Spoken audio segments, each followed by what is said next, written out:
Vijay political ఎంట్రీపై super star Rajinikanth ఏమంటున్నారు? తమిళ సినీ నటుడు తలపతి విజయ్ రాజకీయ ప్రవేశంపై సీనియర్ నటుడు రజనీకాంత్ స్పందించారు. ఇటీవల తమిళగా వెట్రి కళగం పేరుతో విజయ్ కొత్త రాజకీయ పార్టీ పెట్టిన విషయం తెలిసిందే. దీనిపై రజనీ సంతోషం వ్యక్తం చేశారు. ఈ మేరకు 2026 అసెంబ్లీ ఎన్నికల్లో పోటీ చేయబోతున్నట్లు విజయ్ స్వయంగా ప్రకటించారు. అంతేకాదు తమిళనాడులో అవినీతి పెరిగిపోయిందంటూ స్టాలిన్ ప్రభుత్వంపై పరోక్షంగా విమర్శలు గుప్పించారు. అయితే ఓవైపు వరుస సినిమాలతో దూసుకుపోతున్న విజయ్ పొలిటికల్ ఎంట్రీ తమిళ రాజకీయాలను కుదిపోయినుంది. కూతురు ఐశ్వర్య డైరెక్షన్ లో రజనీకాంత్ నటించిన చిత్రం లాల్ సలాం త్వరలో ప్రేక్షకుల ముందుకు రాబోతోంది.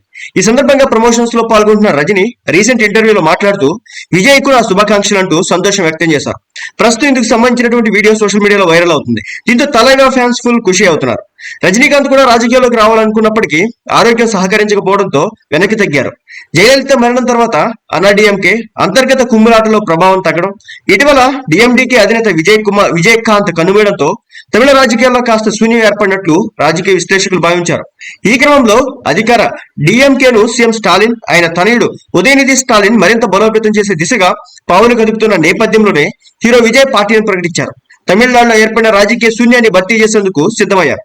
లోక్సభ ఎన్నికల్లో తమ పార్టీ పోటీ చేయదని చెప్పినటువంటి ఆయన ఆ తర్వాత జరగబోయే రాష్ట్ర అసెంబ్లీ ఎన్నికల్లో తమ పార్టీ నుంచి అభ్యర్థులు నిలబడతారని చెప్పుకొచ్చారు విజయ్.